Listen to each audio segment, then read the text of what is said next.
पंजाब के पटियाला में अब डेडिकेटेड फ्रेट कॉरिडोर पर धमाका हुआ है और पटियाला में रेलवे ट्रैक को उड़ाने की ये बड़ी साजिश है। हालांकि राजपुरा शंभू रेलवे स्टेशन के बीच देर रात हुए ब्लास्ट के बाद हालात पर नजर बनाई जा रही है। ट्रैक पर डेटोनेटर लगाने वाले शख्स की मौत को लेकर भी खबर है। मौके से सिम कार्ड और दूसरे सबूत भी बरामद किए जा चुके हैं। तो देखिए किस तरीके से इस पूरी साजिश को देखते हुए लगातार जांच का दायरा बढ़ता जा रहा है और रेलवे ट्रैक पर बॉम्ब प्लांट करने वाले की मौत हो चुकी है। राजपुरा और शंभू रेलवे स्टेशन के बीच बीती रात जोरदार धमाके को लेकर यह खबर आई और देखिए किस तरीके से मौके पर अब जांच हो रही है। सिम कार्ड और दूसरे सबूत बरामद किए जा चुके हैं।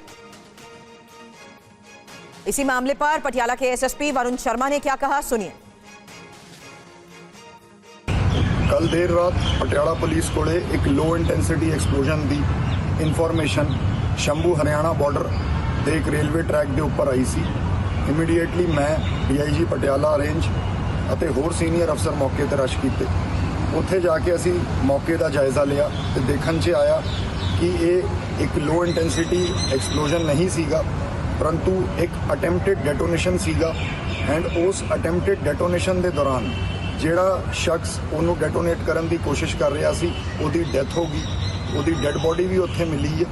इत्थे मैं दसना चाहांगा कि किसी भी प्रकार का कोई भी जानी या माली नुकसान ਜਿਹੜਾ वो नहीं होया एंड सानू मौके तो जो भी साइंटिफिक एविडेंस मिलिया इंक्लूडिंग आ सिम कार्ड वो असी बरामद करके अपनी टैक्नीकल इन्वेस्टिगेशन को किक स्टार्ट करता है।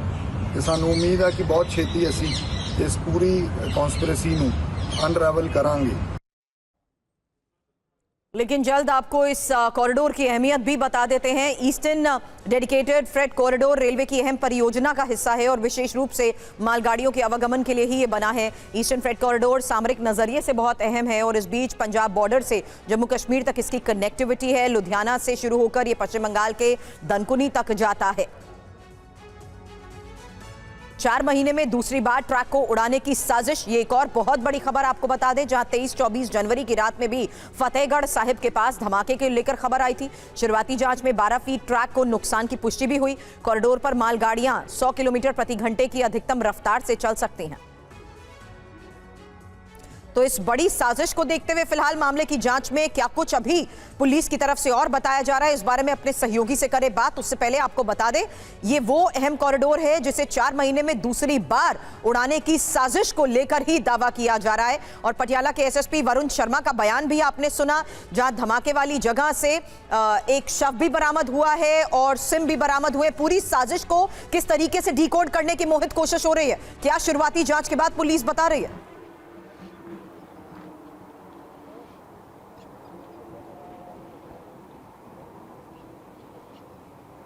मोहित, आपको मेरी आवाज आ रही है?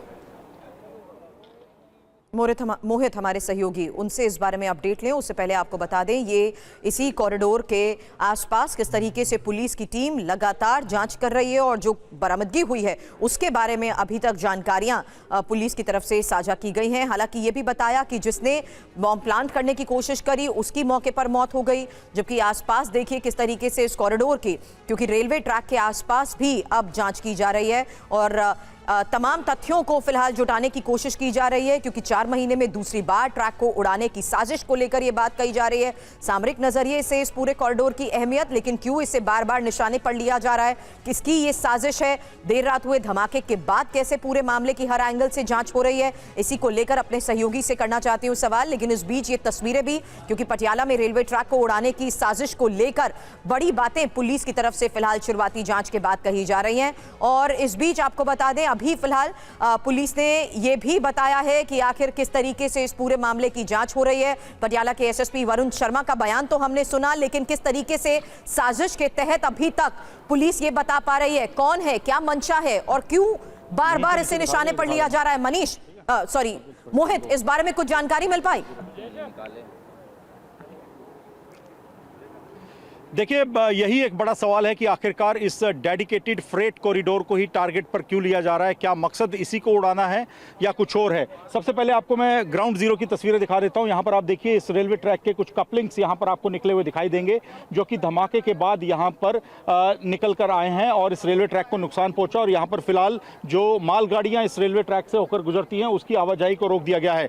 दूसरी एक बड़ी बात मैं आपको बताना चाहूंगा कि यहां से करीब 50 मीटर की दूरी पर जाकर जो व्यक्ति यहां पर डेटोनेटर को एक्टिवेट कर रहा था, जिसने डेटोनेटर से धमाका करने का प्रयास किया, उसका शव यहां से करीब 50 मीटर दूर जाकर गिरा है। तो आप समझ सकते हैं कि इस धमाके की इंटेंसिटी क्या थी। और एक तीसरा बड़ा पॉइंट, ये जहां पर मैं अभी खड़ा हूं, ये डेडिकेटेड फ्रेट कॉरिडोर है, यानी मालगाड़ियों के लिए रास्ता बनाया गया। लेकिन इसके ठीक बगल में ये जो दूसरा आप रेलवे ट्रैक देख रहे हैं, ये पैसेंजर रेलवे ट्रैक है, जो कि दिल्ली को अंबाला, अंबाला से लुधियाना, लुधियाना से जालंधर, पठानकोट, जम्मू की ओर कनेक्ट करता है। तो काफी महत्वपूर्ण ये रेलवे लाइन है। यहाँ पर करीब हर आधे घंटे में 40 मिनट में एक ट्रेन यहाँ से गुजरती है। कई महत्वपूर्ण जो हमारी भारतीय रेलवे की एक्सप्रेस ट्रेन हैं, सुपरफास्ट ट्रेन है, वो भी यहाँ से गुजरती हैं। तो ये एक बड़ा सवाल है कि क्या निशाना कहीं ये पैसेंजर रेलवे ट्रैक तो नहीं था। लेकिन अभी तक की जो जांच है और जिस तरह से पिछले 4 महीनों में जो घटनाक्रम हुए हैं, 2 इसी तरह के इंसिडेंट हुए हैं और इसी फ्रेट कॉरिडोर को ही टारगेट किया गया है। तो ऐसा लगता है कि कनेक्टिविटी रोकने का, क्योंकि यहाँ से काफी मालगाड़ियां निकलती हैं, 100